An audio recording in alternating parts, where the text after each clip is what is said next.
Hello everyone, welcome to the Imperial Holonet. I'm JID123. I'm Brother Antilles. I'm Miracle Cole. And we are here with the news. So, Red, you want to start us off with some news? Yep, so we finally got a look at Wally West as the Flash in The Flash in his new suit, and it looks awesome. It does look awesome. It's nice to see that the classic colors for that character being there. Nice. Yep, Which they did with Barry Allen, but it's just still there keeping that trend going. yeah, it just looks so classic comic book, while still looking kind of updated. And they actually pulled off the weird open forehead thing. Yeah. Yay! Wouldn't that be a safety hazard though? How so? Yes, I mean, yes. you just stick a. Well, wait. What are the suits made out of?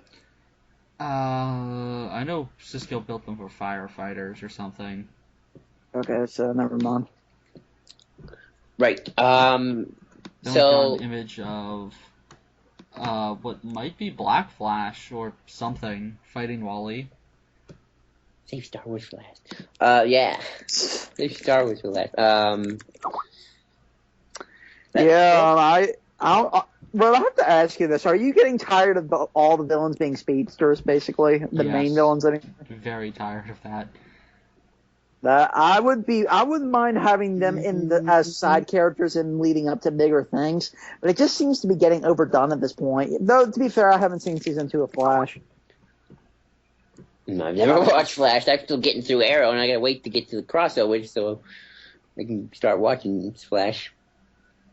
Wait till we get to the good stuff, Joel. You'll see. This costume just looks ugly. Yeah, the black black speedster, whatever it is. It's a very trying to think of the word for it. Very Icky. Gimmicky. That too.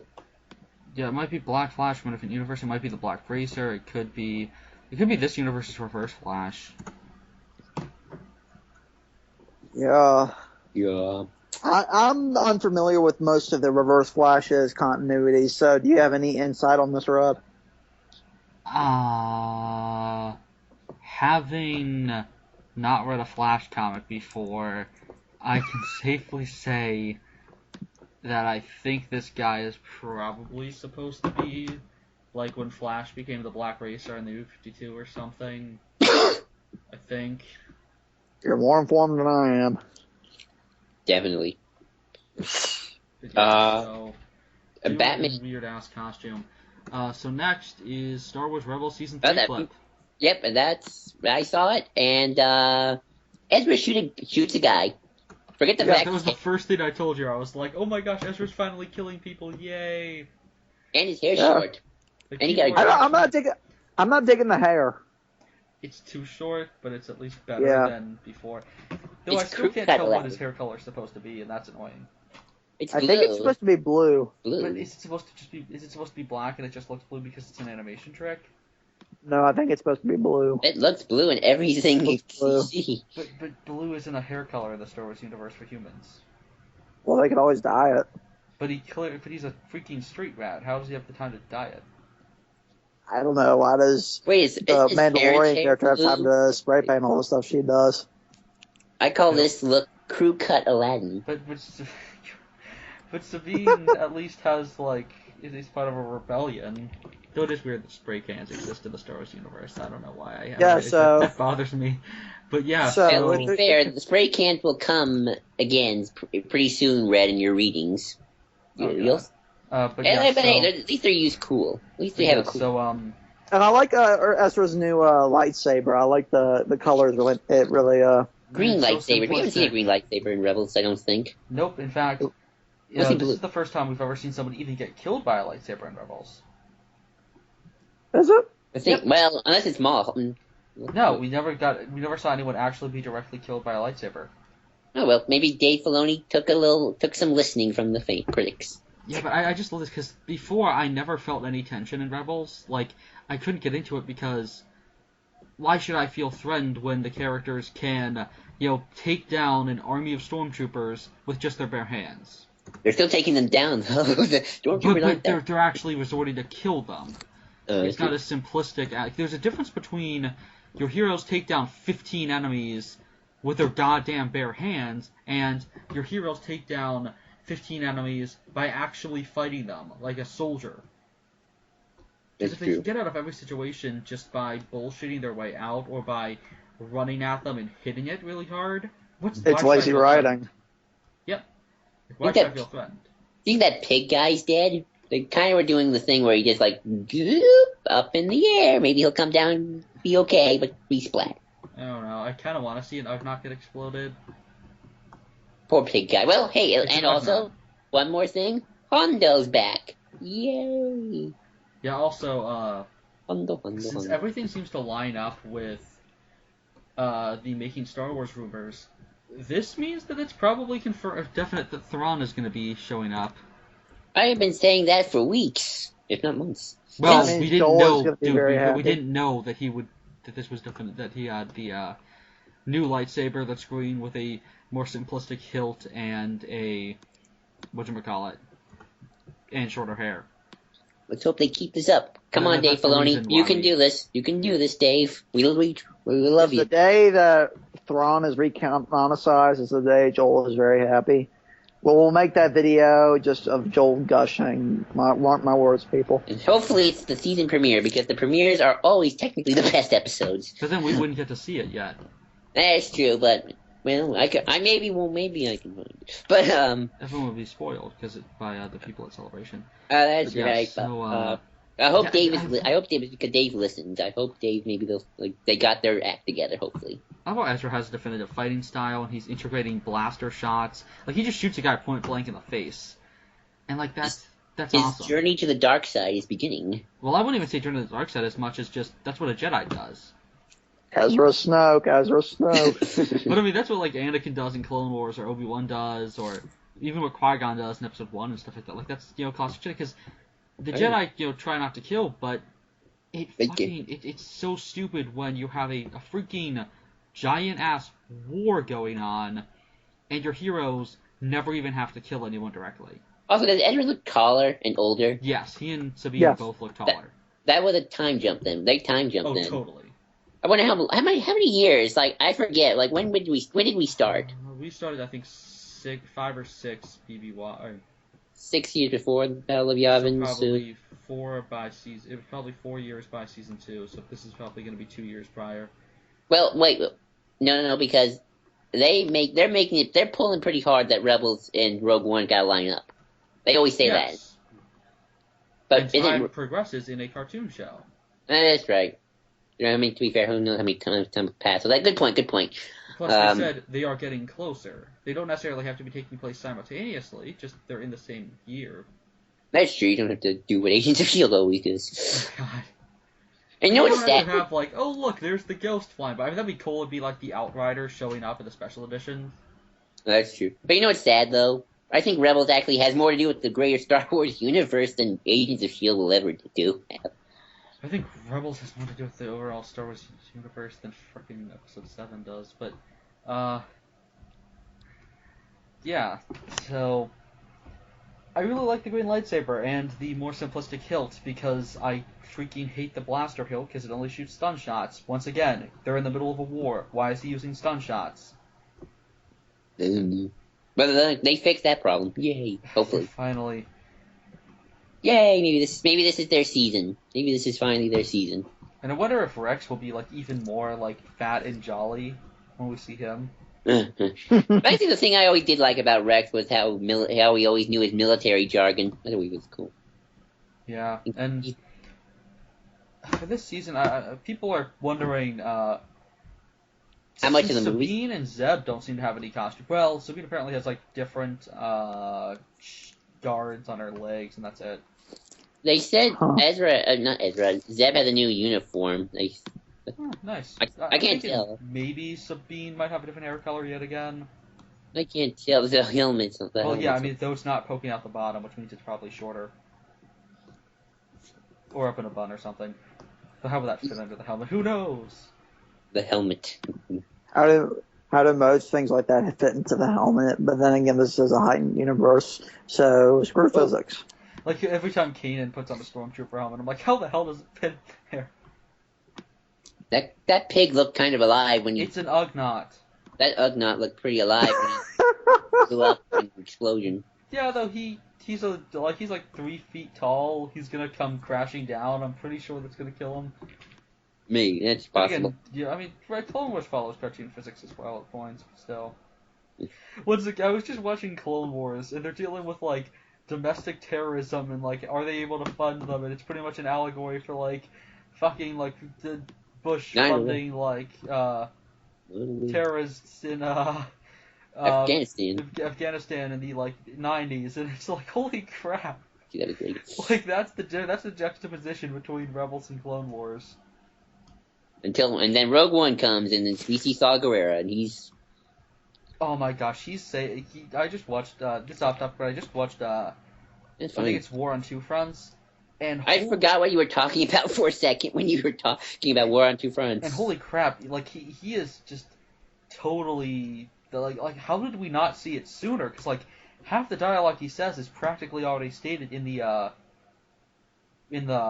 first episode that he shows up in. What will they do when they catch you? Exactly. He has that entire philosophy of like, you have to, what will you become? He's not saying, oh my gosh, don't become a monster. He's saying, do that. Like, are you willing to do everything that's necessary? And that's the entire point of that character. God goodness help us what he's going to be like in Rogue One, because that's a live-action movie. Oh, he's going to be insane. In fact, the Coruscant Pulse made a good point of, it's possible that he might have, like, killed civilians by accident or something, and that's why he's on purpose. No. What the hell, dude? I don't know. They could have been imps. They could have been imp imperialists. That wouldn't have been civilians. That's true. If they were photo officers. Strangely enough, Rebels actually did mention Saw Gerrera, and they said that he kind of massacred some stormtroopers. No, Bloodlines referenced him. No, Rebels did too. Really? When? And one of the episodes, I actually know the episode. They actually say that in the announcement too. It was Aiden Callis talked about him. Oh. Of course, we had Casterfo use him directly as an explanation as to why he doesn't like the rebellion. Oh, that's right. Because he's like, Leia's like, we were the heroes, and he's like, explain to me people like Saw Gerrera then. The honorable ones. That's it. Episode 17. Yeah, he's like, look at people like Saw Gerrera. He and his party, slaughtered, so many people. It's like, yep. Though I still think he's going to die in the first act of that movie, just because it's a Gareth Edwards film. I don't know if he's going to be in that first act. I think it might be the second act that he shows up in. It's possible. I mean, it's possible. I don't know, because Gareth Edwards killed off Bryan Cranston in the first act of Godzilla. Yeah, but the first act's probably going to be Wall Planet. Which it could be Onderon. Did you? But even if it is, he doesn't seem to be at Onderon. Or even if he is at Onderon, are they really going to kill him before we even get the mission on Yavin? That's true. We gotta get the mission. There seems to be that extraction at the beginning, but who knows? On to Star Wars or Batman Telltale game. We got some information about the combat, and Cole, you're the video game person. Want to explain? I had to run through that real quick. So, Red, you know more about this than I did. Pretty much the combat's gonna be really good or something, and like if you die, there's actual consequences in the game itself. We now know that the first part is coming out in August, and all of it will be coming out. I think it's 5 episodes. All of it will be coming out within the year. Basically, it's going to be episodes spaced out throughout the year. Here's a question: will each episode be you have to buy each separate? I don't know. I've never bought a Telltale game. So I never have either, because I can see that turning some people off. Mm-hmm. I've seen those games. It's pretty much you gotta press X just at the right time. You gotta press O at the right time. It's basically it's quick time events. And they were talking about that. Well, it's still quick time stuff, but you get kind of more of a reward for the quick time stuff. It feels more rewarding. But also, we found out that it's not year one Batman, but it's in his its early days Batman. Gordon's still a lieutenant. This is the first time he meets Catwoman. Harvey Dent is still just Harvey Dent. Bruce is kind of getting used to himself. It's all about choices and stuff, which is really interesting since you can kind of It's day one Batman. Well, he just said it's more than year one.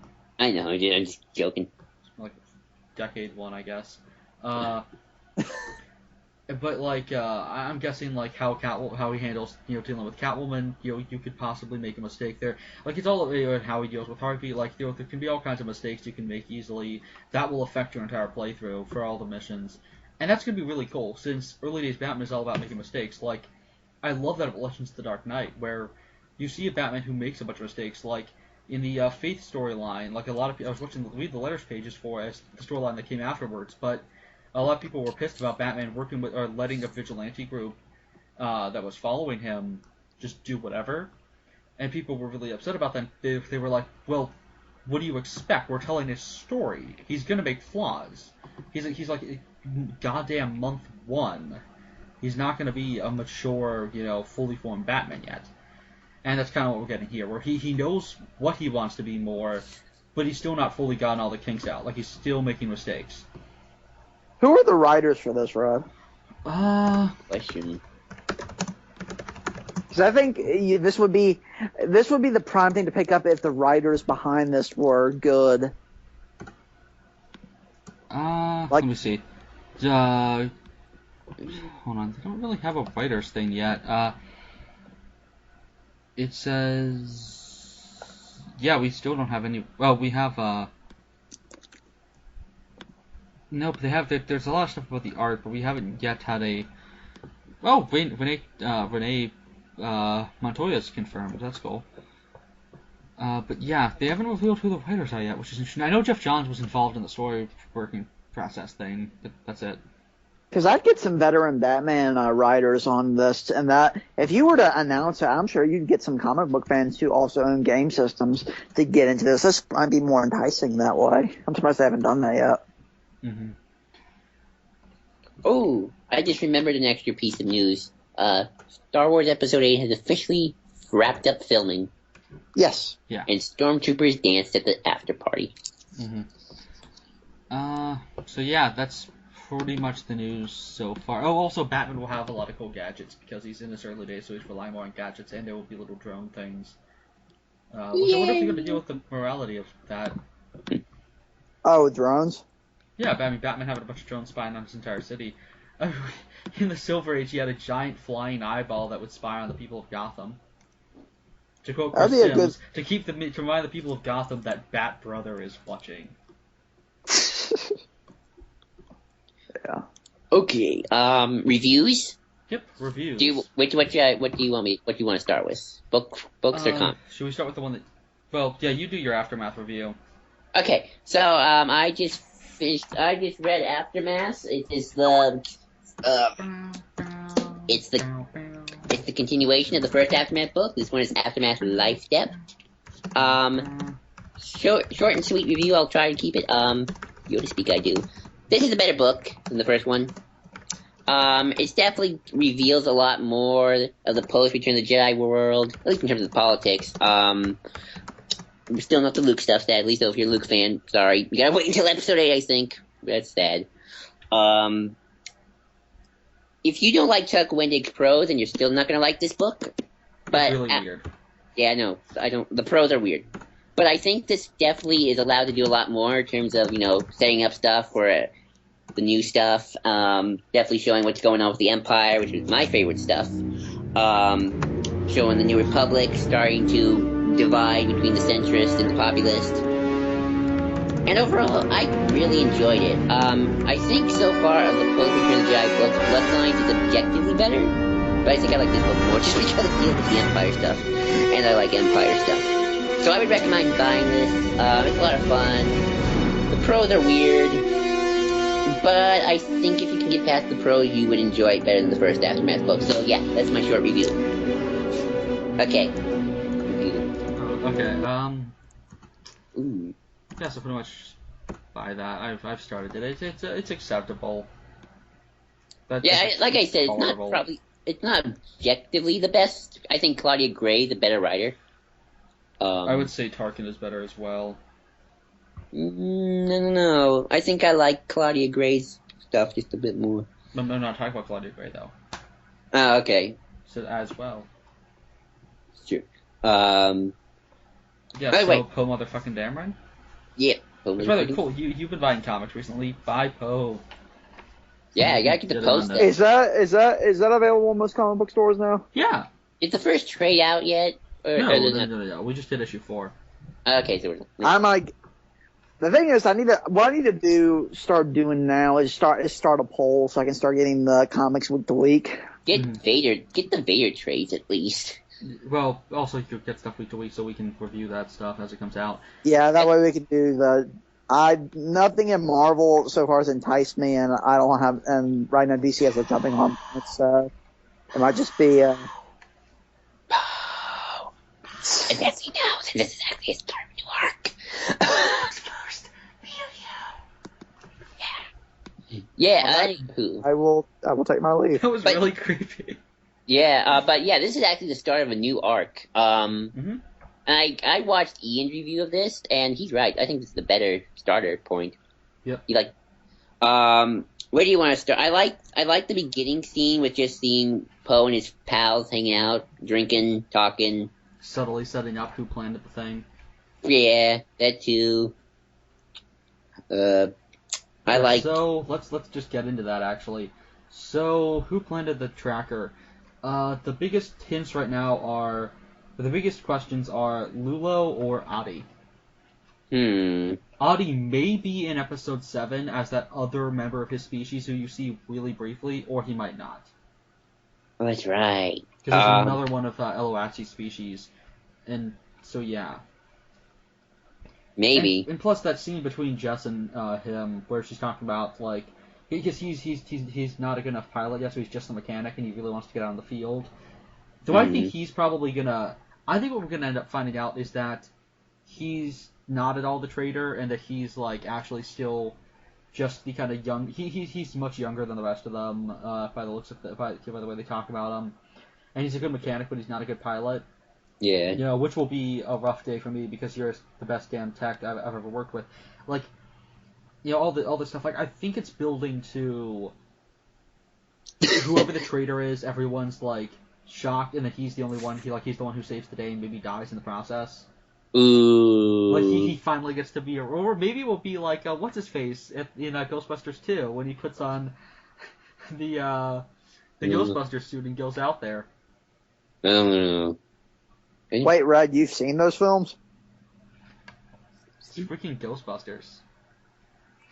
I have to confess, I might see the new one, but I have yet to see the. I've seen the old one on TV, at least once. No, you have to watch it all the way through.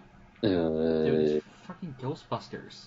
I saw a Daffy Duck parody of Ghostbusters. It's Ghostbusters. Mm-hmm. Anywho, back up. So, they go to the cool prison. Sorry and Snap are talking. Oh yeah, that's cool. I do love the fact that Snap is still kind of immature. Well, he was a kind of a messed up kid. Hashtag aftermath. And then, but yeah, Lulo, I still am thinking is the one who put the tracker. Just because, I mean, he like he's saying, you know, he wants to start a fight between the First Order. Like, it's not that he's going to sell them out; it's that he wants to, incite a riot, essentially. He's out for blood. Some stormtrooper blood. Yeah, we both know things were every TIE fighter we destroy now is one less that can attack us when things get really out. We have to take him at every chance.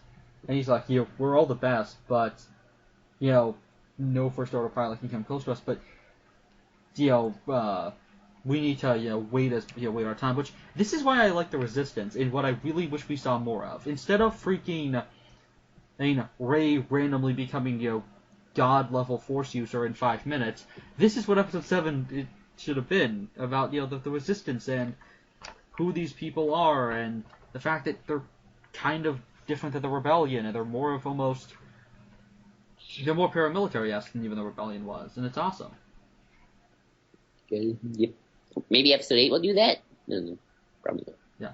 But then, now, and people have been saying that Jess Pava, who's the first Resistance character I think we met, hasn't been getting much character.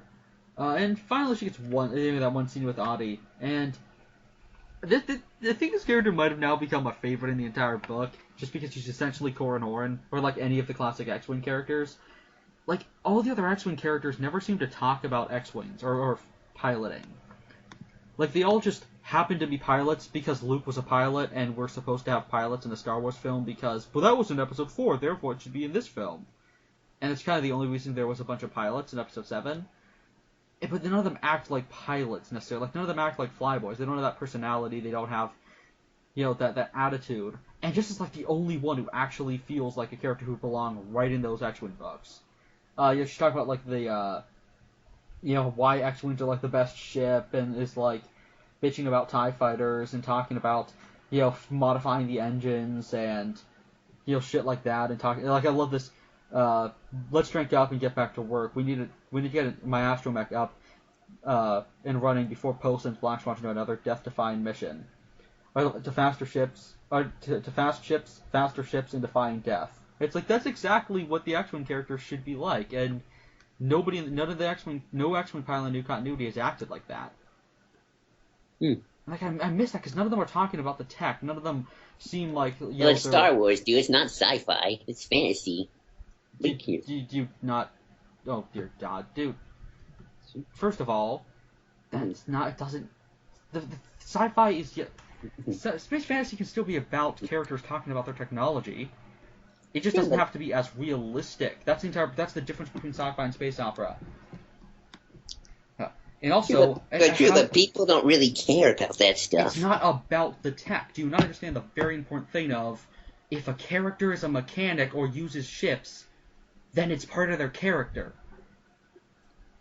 If somebody's, like, prized possession of their character... For instance, I've only watched a little bit of Supernatural, but one of the characters is really, like, obsessed with cars, and, like, really, has this, awesome car that they, take care of.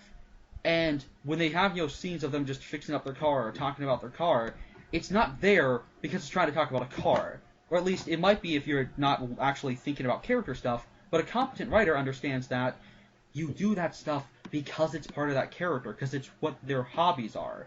Giving a character hobbies makes them more interesting. That's why Wedge needs hobby in his squadrons, because he has a hobby. Get it? A hobby. Yeah, like, you see what I mean? Like, you have a character who's, all about ships. Wouldn't it be awesome if hobby was all about hobbies? That's all he just gets a new hobby every issue. He's like, now I'm knitting. Now I, do this. Now I do card tricks. But you see what I'm getting at? Where, you give a character traits like that. If they're a pilot, then you let them actually be talking about, piloting and stuff like that, and you let them... you get that with Clone Wars all the time, where, you have the clones just bitching about battle droids, or, drinking at a bar talking about, what kind of blasters they prefer. It's not there to discuss the blasters, it's just there to show who these people are. And also, this is a book about X-Wing pilots. This isn't about Space Knights. If you're going to make a book about X-Wing pilots, make them actually talk like pilots a little bit. If you're going to make a book that revolves around people who fly ships, do a little bit more with the ships, and the fact that these are people who fly ships. Well, in this episode, strangely, they go more commando than they go ship fighting. Well, again, classic Rogue Squadron. Because the Rogues were a commando team. Because, don't forget, they took over Coruscant barely flying ships. They just all went in, snuck into Coruscant, and without even using a single ship until, I think, the end of the book, just, snuck around and did some assassinations. Pretty much. That's what's so good about the Rogue Squadron. They can, they can adapt. They can do everything. They're kind of a commando team and a fighter squadron and all these awesome things. And this is finally the first issue of this book that actually feels like a rogue, like it's a book about X-Men pilots. Because you're saying, it's space opera, but this is supposed to be more sci-fi. Star Wars inherently is more space opera, but a book about the pilots is going to be more sci-fi inherently, and it should act like that, and it is. Yay! Because these are the kind of scenes that you need in a book about the soldiers. Speaking of soldiers, I love their uniforms here. Well, yeah, I just love seeing though, when you have that's what makes Clone Wars work so well. You have a book about a bunch of soldiers. You should have scenes where they're all just at a bar drinking, talking about whatever their hobbies are and stuff like that. Because otherwise, they just become, if every time you see them, it's just about the action, or it's just about the Jedi, or it's just about taking down the Empire, and like what tactics they're using, it becomes boring because they don't feel like people, they just feel like plot points. But moments like these, where you have a character just talking about what kind of engines they like, or like oh, I need to go and fix my astromech up a little bit, that adds so much more depth to the characters. So I don't get why that would be a problem that I'm saying that they should do that stuff more. Oh shit, recording. It's the last.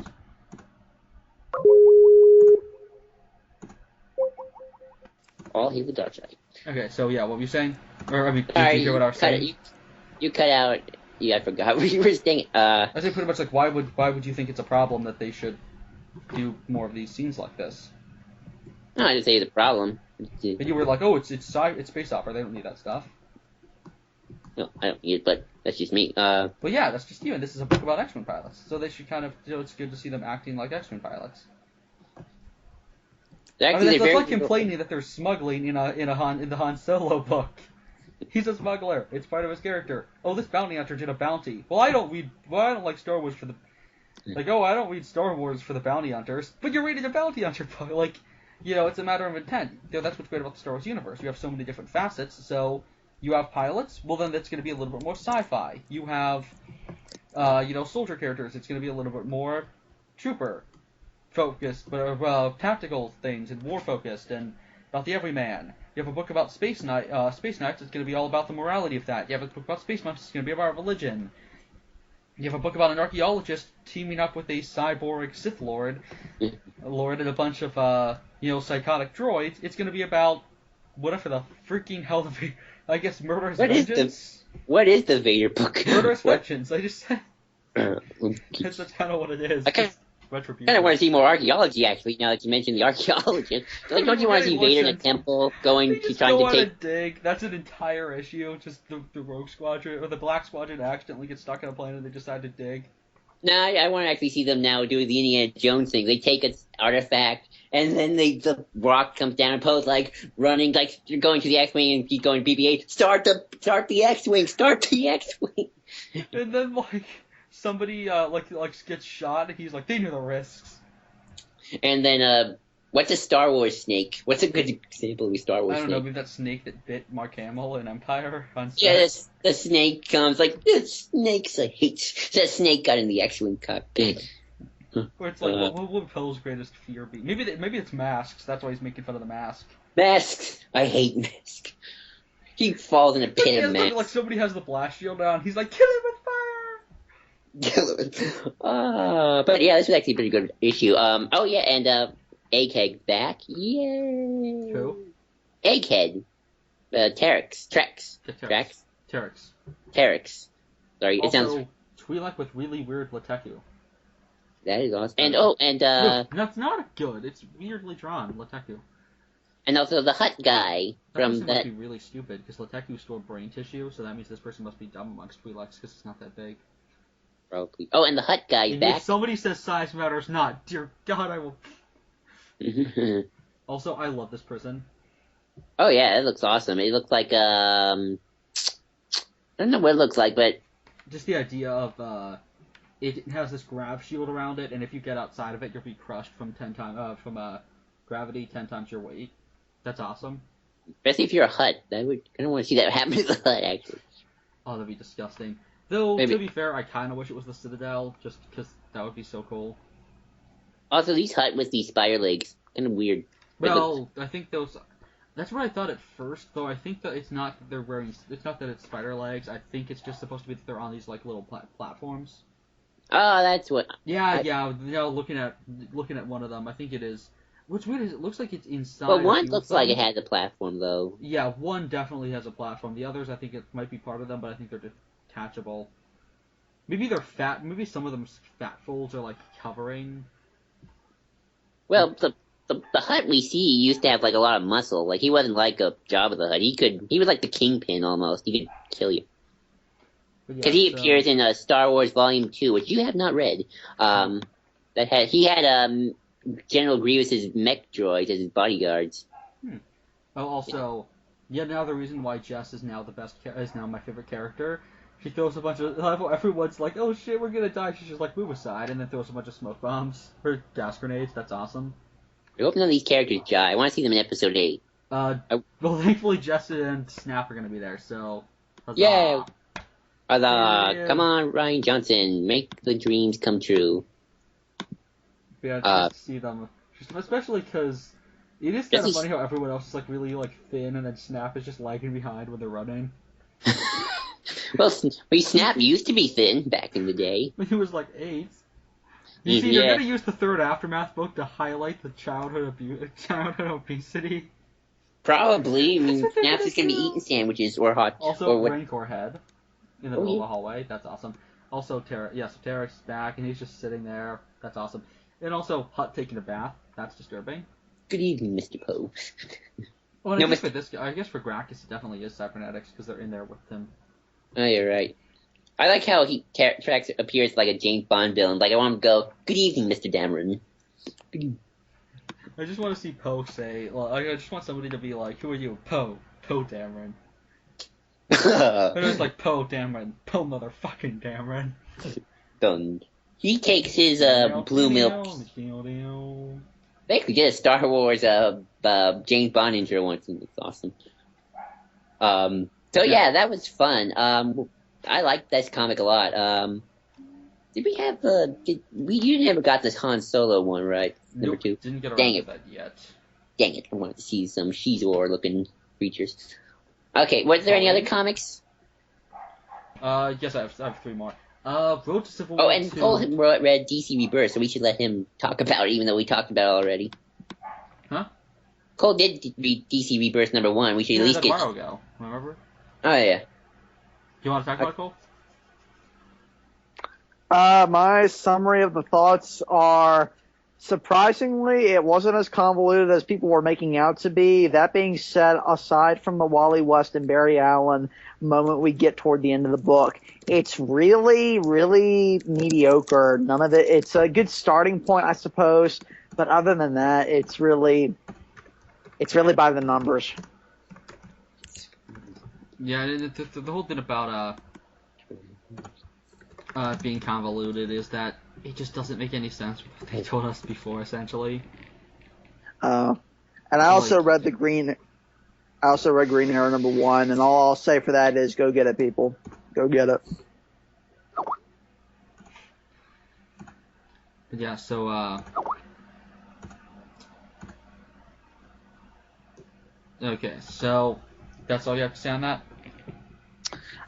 For Green Arrow number 1, I guess I'll just write down a few thoughts. I like Dinah Lance, and I also like what they're doing with Oliver Queen. It is a little weird. It's weird because these characters obviously have known each other, and I'm not sure if I'm in the loop. It almost feels like they do know each other but don't. It's very weird. Maybe I just read that. They're doing some weird ass shit with the new continuity where these characters didn't know each other, but they do because it's not a different universe. It's the same universe, so they just have their minds erased, even though that makes no fucking sense and contradicts continuity that's been repeated 100 times.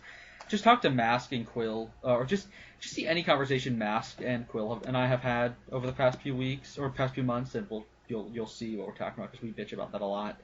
Yeah, it's very What next? Dr. Manhattan comes to the Star Wars universe. Luke wakes up and finds out he was married to Mara Jade the whole time. No, Luke finds out that he was Mara Jade the whole time. Dun dun dun. But yeah, it's very weird. It's like Dallas. He wakes up to find Sheev in the shower. But yeah, that really Oh come on, we all know you wouldn't react by saying ew.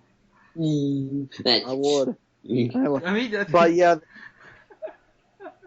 Well, hey. But yeah, that was one thing that took me out, was just the fact that they knew each other but don't. It was just really strange. Other than that, the art is really stylistic and also really good, and I really like whoever did the art. It's consistent with Arrow. Oliver keeps forgetting his relationship with Dinah. Well, yeah. Hey. Oh yeah, exactly. He just keeps getting hit on the head really hard. Also, in one issue, I have liked that character more than I ever liked her in Arrow. So really, even season 1? Yeah. I get what's weird. They keep pulling in things from the Arrow from the Arrow show, yet they haven't done Sarah Lance yet, and that's just pissing me off. Yeah, and I guess also Thea isn't around. Huh? I guess Thea isn't a thing either. Oh no, Thea was never a thing in the comics. He was an only child. Oh, okay. Well, the Thea's funny middle thing name is this, Dearden, which is a reference to the female Speedy. And of course Yeah. she's called Speedy as well, so she's kind of a mix between the two Speedies. but in this, it's also weird because he has this one token scene where he brings also. I love the fact that Oliver just brings people to his penthouse apartment and it's like really terrible at keeping a secret identity. That's amazing. But he has this really throwaway line where he says, "My sister Enni lives there," and I'm like, "Who? Okay." That's weird. Yeah, I don't know if that I might have read that wrong, but as far as I know, I guess so he has a sister. the whole thing is it's the same continuity. It's just that they all have different memories. Yet this sister has been spawned into existence who never existed before. I guess maybe I read that wrong. People in the comments, please clarify that to me, or if you're confused about that too, please let me know. But yeah, I really recommend this issue. I'm going to stick with it and see where it takes me. Yeah. So I'll move on to Invincible Iron Man number 11, which is tied into the road to Civil War 2. Don't pick up Civil War 2. Still have no fucking idea what is going on. Why are you reading Invincible Iron Man? Basically, do you mean is it like an acid trip? Why am I not reading about Invincible Iron Man? Invincible Iron Man is the better question. I pick up Invincible Iron Man. That's the problem. I bought a book called Invincible Iron Man. I shouldn't have like 4 issues straight of being bogged down by tie-ins to an event that's currently going on, which just feels awkward and weird, especially when there's events going on in this book that are intricately tied to stuff that's going on in other books that they don't explain. So all of a sudden, everyone thinks Tony and Rhodey are dead, and then they're alive, but they're not, and like they fake their deaths, and they're chasing. Are you gonna have some Invincible Iron Man in this Invincible Iron Man? It makes no sense, and like characters are fighting over stuff that I don't even know because it's happening in other issues of other books. And what's weird is the event itself is going on right now. So unless you're reading the event that takes place after this timeline-wise, you have no idea what the fuck is going on in this book itself. It just feels awkward and weird. This is the worst kind of event tie-in. Like this is it's a decent issue, and I love Bendis, but this is not how you do tie-ins. This is like Amazon's attack level shit. Oh wait, I lost the thing. But this is Amazon's attack level like crap, and it also doesn't sound like it's weirdness. and the fact that it ties in. Oh, you cut off, Red. Sorry. No. You cut off again, Red. You said something about Bendis. You like Bendis, and then you cut off. Oh, what were you guys saying? Oh, I was just talking about this is one of the reasons I don't read comics because of all this event stuff. You know, I read manga, so I know convoluted shit, but other events being tied into singular stories would probably drive me insane. The difference between manga and comics, at least, a manga is still one story. This is a story being affected by other stories that I am not reading. Most of the time. Yeah, it's just so awkward. The art's still really good. The letters pages is funny. I like the person who does the letters pages for those. It's nice. There's decent character dynamics. I just don't have any idea what's going on. There's a beautiful 2-page spread, I will admit. And I do like this really funny exchange where they have to take in, Tony's been undercover because there's this person who, keeps trying to kill him. And they're like, don't worry, we kidnapped her, or, we took her down, because Rhodey, captures her, and then, everyone's like, I love the scene where Rhodey's like, you're welcome, panel of Tony complaining. You're, it's still the same panel of Rhodey, but then now, Nova is in it, and he's like, you're welcome, Tony's still complaining, same panel, but now Spider-Man's in it, Miles Morales, you're welcome, and then they go in, and he's like, that's not her. Rhodey, no it is, that's the other one, that's Zahn. She was? Tomo is younger, that is Zahn, Tomo is the right hand, Tomo's right hand, or Tomio, or whatever her name is. To be fair, you got the wrong Asian woman. And to be fair, when we fought her, it was dark. It was weeks ago. No one is accusing you of being racist. There was a lot of racist. Who said racist? No one. There's a lot of glowing swords, and she stole our armor. Stop kicking yourself. Oh, this Tony is working stuff out, and she calls herself Techno Golem. Oh, I love this. Wait, did any of you give up my secret identity? You have a secret identity? I thought everyone knew you were Iron Man. I love that. Again, Bendis gets these characters, and it's so fun it's just I have no idea what's going on. It's still an interesting book to read, but it's just I don't know what's going on. And what sucks is I kind of want to drop it, but I know that the moment this event ends, it'll be awesome again. Though at the same time, Tony has now passed on. Oh, we forgot to cover this in news, but Tony has passed on his title to a this African American chick who was set up in the previous issues. And I guess in Civil War II, it lets her take over the helm. I haven't read any of that stuff. I hope to God this doesn't mean that she takes over all the Iron Man books. I really hope this just means she's in International Iron Man and that Tony is still Iron Man. Because if you get rid of Tony by like issue 12 of his own fucking new book completely, that's just gonna piss me off. So yeah. I don't know the situation with that. There's a bunch of reveals of it happening in Civil War II, but I just don't care. I really don't.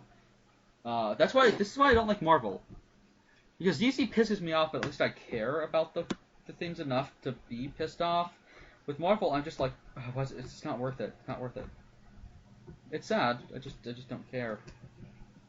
With DC, I very much care. I mean, you hear me scream over DC comics, not because I hate it, but because I love it so much.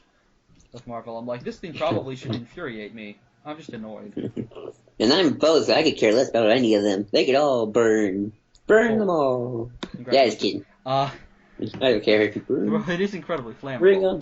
Oh, that's true. It is. It's like we're bad comics burn.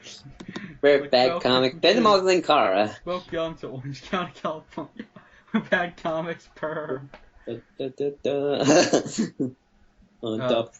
so we'll move on to Detective Comics, number 936. So we have like this really nice opening panel of Batwoman holding a glass, and then like there's panels of like flashback stuff in the glass. But it's weird because, and Steve pointed this out, and it's completely awkward now, which is Tinian writes like narration as dialogue when it should just be narration, and it's written as if it's dialogue. It's just awkward. But yeah, so like we open with Kathy talking to Renee Montoya, and then like Red Robin contacts her, and then it turns out that Batman in the previous issue, Batman got the living shit beaten out of him, and so we're kind of finding out like that this vigilante militia military group thing is beating up Bruce, and now he's disappeared, and then like the two of them contact everyone. I guess because they're trying to do this whole thing about Batman makes everyone dependent on him, and so without him, they all fall apart, and look at how dangerous that is. My problem is we've been through this already, and I'll get into the big issue of this entire book, and Tinian in general. It's, again, not to just say, this is what Steve's criticism is, but Steve's completely right on this, which is, I don't know who these characters are. Half the time, we're supposed to be like half the time, they act like, you know, they're pre-52 versions.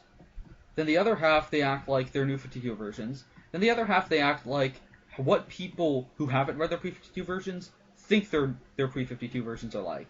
That sounds like with Star Wars continuity in terms of like legends and take programs. on what these characters actually are like, and it's really awkward. Where it's like he changes up the characterization constantly. I don't know who these people are. It's like we're supposed to have continuity there, but I don't know who these people are. Like Tinian doesn't establish who the fuck this team is made up of. It's just kind of people who have names of characters I know, but I don't know any of them. I don't really know any of these people, and it's just kind of awkward. Like, I want to like this book. I like the plot. I like the stuff about military. I like this villain threat. It's not as interesting as what's going on in Batman, which I'll get into, but it's not half bad. It's just it's relying on character stuff for characters who he hasn't defined yet. And it's at a point where he should have spent the first like 3 or 4 issues just reestablishing what his takes on these characters are, instead of trying to work on prior knowledge of who these characters are in this continuity, when we have no idea, because half these characters' continuities are different, meaning he'll reference, he might, he's like, half the things that they're trying to rely on don't exist anymore. It's just the problem with the new Star Wars continuity, where half the stories that are intricately needed to do certain character things don't exist, meaning you have characters acting certain ways, when the way they're acting makes no sense because you got rid of the story where they got to that point in the first place. Like, you essentially butchered half their continuity, and then you want to get away with it later, and it just doesn't work. You have to reestablish who these people are. What's the best example of that? Like Tim Drake talking about his relationship. No, we're talking about Star Wars. Oh, with Star Wars. I forget. There's a really good example. I guess a lot of it is more history than actual character. Well, a group's history is still affected by that. Not to mention the individuals of an institution are affected by how an institution's history is. Therefore, if you don't know the history of an institution, how can you get to the point where you know where certain people are personally? Well, I don't know. I don't think these things through. Do I look smart, buddy? I'm not a genius. I am a common man. But I don't know. What was a good example? Wedge? No. Well, yeah, kind of. Wedge, again, with Wedge, it's like half the time they're relying on the fact that we love him from the EU, but then he doesn't act like his EU self half the time. Vader? What about Vader? Well, Vader's perfectly fine because they're actually filling in the gaps. The problem is everyone else doesn't have those gaps filled in.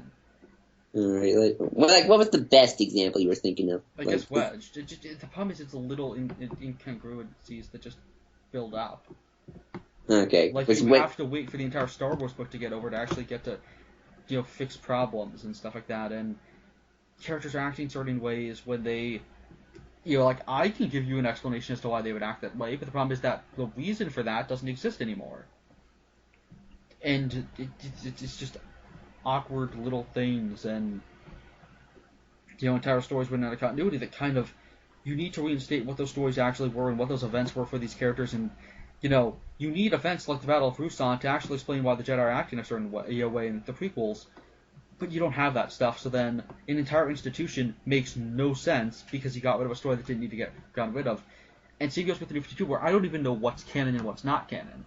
So things could, it's like a Schrodinger's cat situation, where things simultaneously make sense and don't make sense. Like, it's stupid and not stupid at the same time, and it's weird. That's where the headcanons get in, and then that just makes no sense. Exactly, it's more confusing, because he leaves it up to you, and that's not what a writer should do when it comes to this situation. But yeah, so there's a Snickers ad where, like, Doomsday's attacking Batman and Superman, and then they hand Doomsday a Snickers, and then it turns out it was Wonder Woman. Because you're not you when you're hungry, get it? I get it. Also, Batwoman's dad turns out to be, like, evil or something. And I like this idea that he's working with, like, he's the one funding this little military thing, and he's, like, testing the bats, and he's like, I like the idea of Batman inspires this group, inspires this group of people to exist, and kind of come around, I don't know how to explain it, like, Kate, years ago, you came to me with a mission, and you'd seen him in action, you saw the potential of what he could be. You didn't know I had a mission of my own. Both of us shaped by the same force of nature, both of us shaped by Batman. The idea of Batman is powerful, but it's pointed in the wrong direction. We've built it for something better. With military force and funding, crime is not the real enemy. There are very real enemies out there, worse than he's imagined it. Yeah, we're fighting a war on the scale that he can barely comprehend, and against a foe he's ignored. And that war has come to Gotham. Right. You eliminated him. Of course not. We subdued him. Which I do like the fact that they're not killing Batman. Like they're just using tranq darts. I really like that, because it's like he's not an inhuman monster. He's trying to take down Batman. It's just, I like the idea. My problem is it's just another generic, or it's not generic, but it's just another evil military man. Bum bum bum bum bum. And it's so infuriating because Greg Rucka, who wrote the class, a lot of the Batwoman stuff, and created the new Batwoman and created General Kane. He writes really good military stuff. Like he has a lot of respect for the military and stuff like that. Like he bashes the things that are problematic, like the what was it that was like the entire basis for Batwoman's character, and it got removed the immediate next year. Don't ask, don't tell. And like that got removed almost immediately. But like he'll talk about issues he asked, but he definitely respects and cares about the military. And then here they're just kind of the bad guys because they're the military, they're evil. They just are generically evil. It's like really.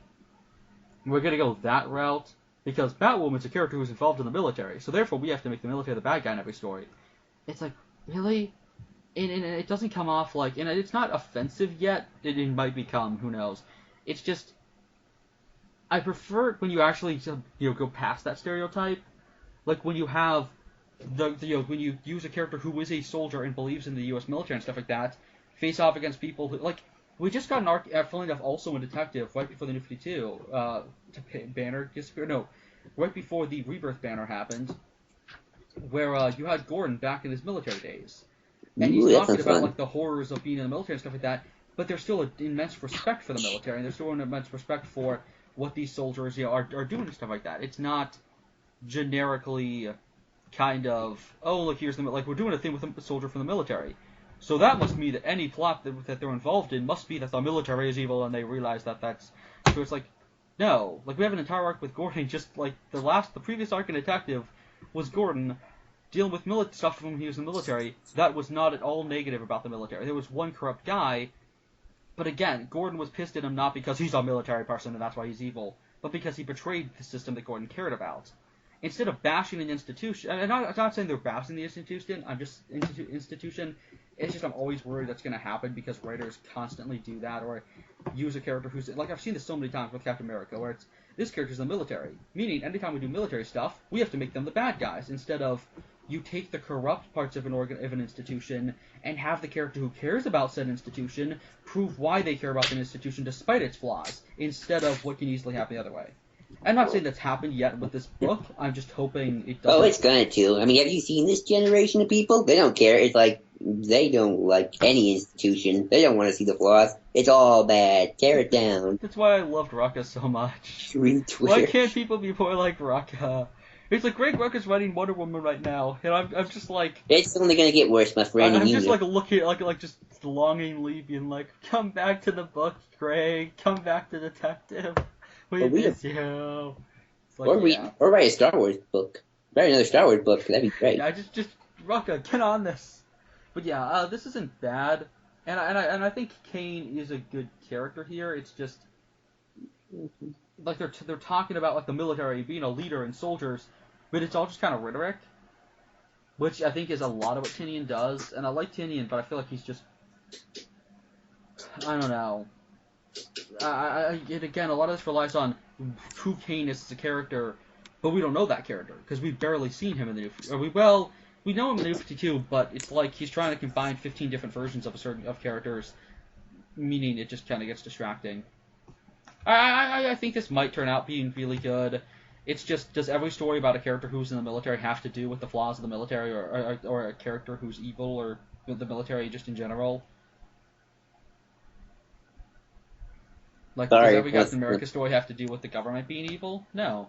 And I mean, in this case, it's not even saying that the military is evil. I mean, I think the implication is that he is going against the military, and it's good that it's not bashing the military. It's just, does every story about soldiers and stuff like about being a leader have to be that on the nose to have it be, actually, this is how a leader who goes too far is. Actually, to make a story about Batwoman becoming more of a leader, let's do a story about a corrupt leader. You can do that without showing a corrupt leader. It's just too on the nose to have it be a military person, especially it's too on the nose to have it be her father. Well, it brings us to a more helpful note. I actually want to tell you, Red, Gareth Edwards is actually pretty good at doing the military pretty right. In his Godzilla film, the military wasn't evil. They're actually pretty sympathetic.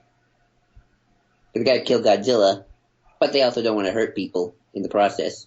Yeah, I mean, I like that about Tinian's military as well. Well, I mean, this guy's...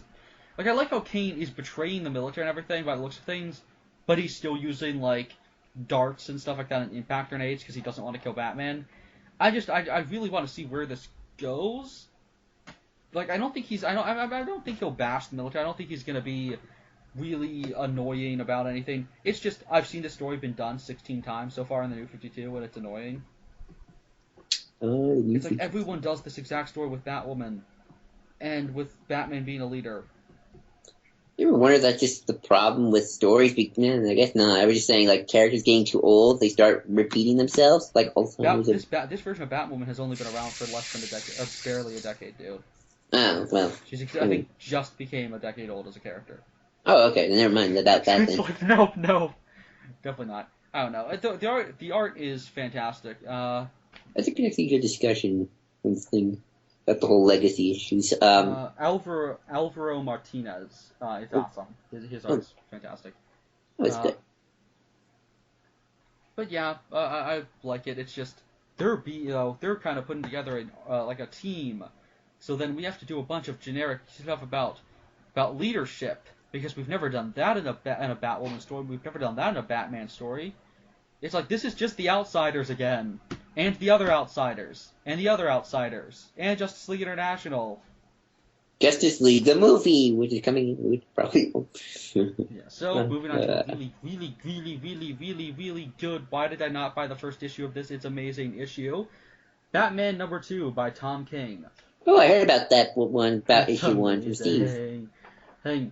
So it opens with Solomon Grundy attacking the Statue of Justice in Gotham, which is the Gotham version of the Statue of Liberty. And it's awesome because they go the entire route with the Solomon Grundy thing, because you see so many writers who I don't think they know the entire Solomon Grundy nursery rhyme, because they only use Solomon Grundy born on a Monday, Christian on Tuesday. That's it. I don't know either, so I would. Christian on Tuesday, married on a Wednesday? Christian on Tuesday, married on Wednesday, Yeah. got ill Thursday, worsened Friday, died on Saturday, buried on Sunday. That was the end of Solomon Grundy. Oh, gotcha. And so it's just beating because there's these two superheroes who have like superpowers and stuff like that, called Gotham and Gotham Girl, and they're kind of rookies, but they're really optimistic and they're really nice. And Batman's questioning should he work with them, because this is like the first true post-Morrison book that actually feels like it's a post-Morrison book. Like this Did it take place is it in the continuity post Morrison? We have no fucking idea because, again, like I was saying, everything is reliant on being based on stuff that may or may not have happened. But we know Incorporated happened, and this is kind of building on Incorporated stuff that was definitely in New 52, but even then it's still weird as to what happened or not. But we're dealing with the ideas of Morrison and the fact that Batman is no longer Batman, he's more Bat-God than anything. Mm-hmm. And, he has to be more of a symbol. He's dealing with the responsibility. Like, he had Batman Incorporated, and that kind of fell apart on him. And this is a different situation because these are, pretty much people who are not as powerful as Superman, but they are superpowered. They can fly, they have super strength, they have super speed, and X-ray vision. Like, they're these superpowered beings, and they're really good and they're really optimistic. But Bruce is used to dealing with vigilantes, and so he has these two kind of... Essentially, it's like if Bruce was training a male and female version of Superman, like when he was like a teenager, and it's really awesome. That does sound awesome. So they're facing off against Solomon Grundy, and like they're fighting them, and I love how they accidentally break the Gotham statue, or Grundy breaks it by throwing one of them through it, and like Gotham Girl saves it, but like they're kind of causing some collateral damage. And what's great is Batman shows up out of a storm vent in an awesome panel, and then he like does a judo flip, and, like flips Solomon Grundy over. And what's great is he finishes it, and he says, "And that was the end of Solomon Grundy," and he takes him down. Nice. And then he's like, Solomon, so feel it, Grundy. Feel how much it hurts. And remember, if you get up, it will hurt a lot more. It's like, yay, it's actually Batman for the first time since the New 52 began. He feels like Batman. And I love how he says, you were letting him get too far. Excuse me? I don't understand. From when I interrupted, you would have caught... Can you mute? Sorry. You would have caught Grundy in 1.3 seconds. He would have trampled that man, as you see a homeless man, in 0.7 seconds. I've been watching you. You're good. You're doing good. Do better. And they're like, chasing after him, and he's like, and Gotham is like, we're not here to challenge you or anything. We're here to help the city, my city, our city. You're the Batman. You've been fighting this war for years, but we're here now, and we're fighting it wrong. Show us how to fight it right. Ooh, lost the call. But yeah, so pretty much it's kind of like Bruce training almost like another Superman. And Brad, you cut out. I know, but my recording's still going, so just run with it whenever that happens. Oh, okay. That's what Bruce is like. I was dead. I knew the options. I knew there weren't any options. There's going to be others, Alfred. Other planes, asteroids, aliens. I won't be able to stop them. I'll die. Then Dick will take my place. Then he'll die. I can't. There's nothing I can do. and like he's kind of realizing he needs sidekicks, and not just the people who he's emotionally close to, not just the vigilante people. Sometimes Batman has to grow. Batman has to become Bat God, and Bruce is kind of struggling with that. And naturally, there would be struggle, but instead of going the Snyder route and just cowering back and making him Batman again, continue with that. And maybe you will get to the point where you feel like genuinely he has to be Batman instead of Bat God and how he acts, but make that a story rather than just arbitrarily deciding that, because you're weak, like Snyder is. Not to insult Snyder, it's just he relies too easily on going back to cliche stories that have been done before, and he does them well, but Batman had just grown past that. We had an entire arc explaining why we need to move past that, and so it's sad to go back to that. And so, this feels classic Batman, but feels like an evolution of that. And you have the classic Batman-Alfred, conversations, and I didn't read the first issue, but I know there's a line where Bruce, where like Alfred's like being snarky and everything, and it just really fits with that character, and also we get some detective intrigue, or not detective intrigue, but just intrigue in general, with Gordon in his office, and somebody comes in and says,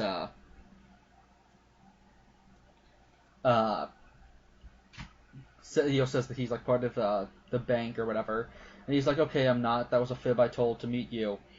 But I'm actually here to confess to freeing Solomon Grundy. Gordon's like, wait, what? Yes, I put a bomb on the truck transporting Grundy to Arkham. When he was free, I took him to the statue and told him to burn it down. And Gordon's like, whoa, what the hell's going on? And he's like, oh yeah, my name's Bob Castro. I work on munitions in the army. I saw action overseas. He pulls out a knife and he says, but that's not an excuse. Or it's not anything for what happened, I mean. It's just, I didn't really have a choice, did I? You see? The monstermen are coming. And then he shoves a knife into his throat and says, the monstermen are coming. Aren't they strange? And the previous issue, I think, revealed that because we now know that there's going to be a Monsterman like crossover between all the Bat books coming up, and the main Bat book's building to it. And I love this because that's such a good. We find out that a few pages find out that the people who were saved on the plane in the first issue have also killed themselves, and it seems like there's some sort of like psychotherapy or something going on with them, and we see that more by the end of the issue.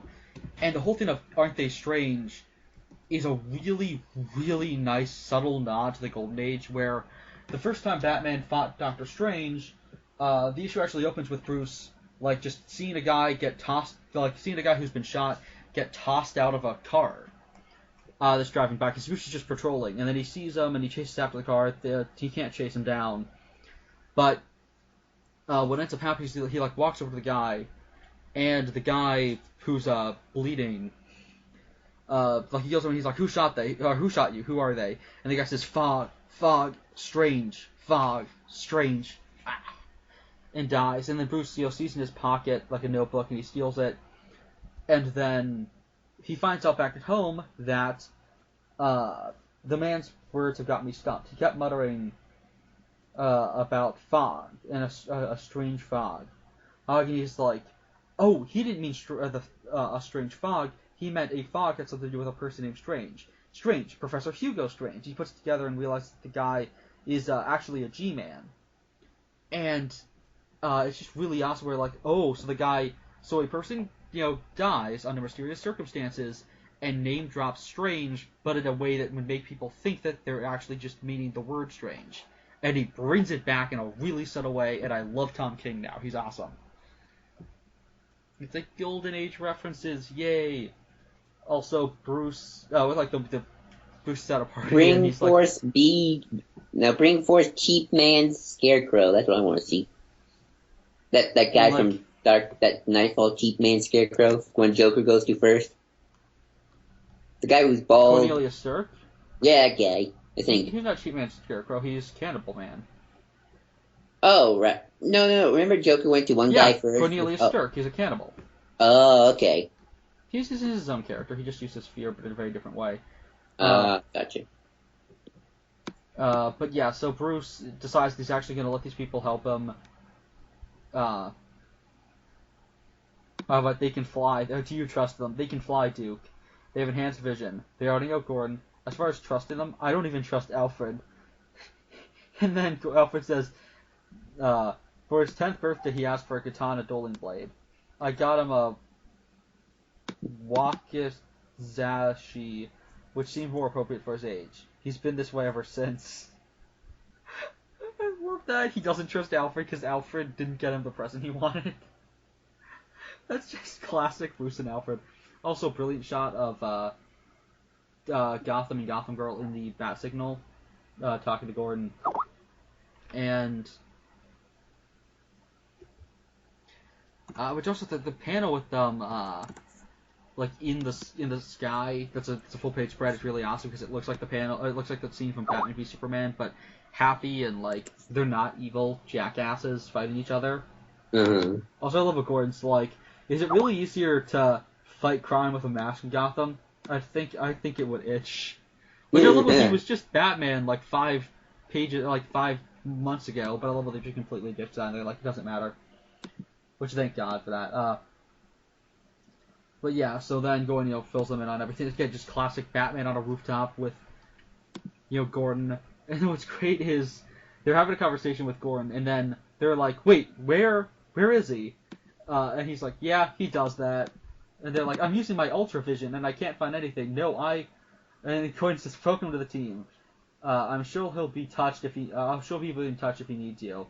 I can see through everything. I can see everything. It's impossible. It's not impossible, kid. It's Batman. And then we reveal that Hugo Strange is working with Amanda Waller to mind control people into pretty much being his bitch. But still, that is just freaking awesome. Nice. It feels like classic Batman again, and it's a Batman comic that I enjoy, and not just in the sense of it's decent, but like legitimately enjoying a Batman comic again. Why didn't I read the first issue? Steve is right. Tom King's amazing. Yay. And I think that's it is that everything? Yep, that's the news, and... Oh, wait, never mind.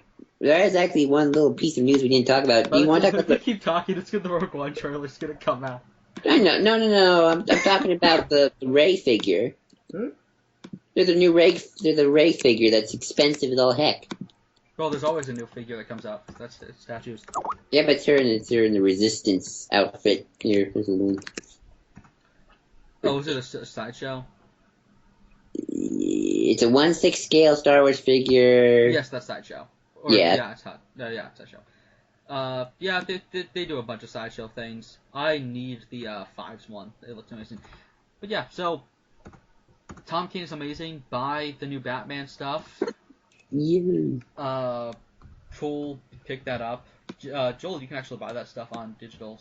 So maybe you guys should buy. Because I need to review this every week. It's not every week. It's twice a month. This is gonna be like the saving grace of the rebirth for me. I mean, I didn't dislike the other stuff, but like this is damn perfect. So, yeah, that's the news. All right, see ya. See you Star Wars Celebration. It begins. Rogue One trailer tomorrow. Woo! Later, all.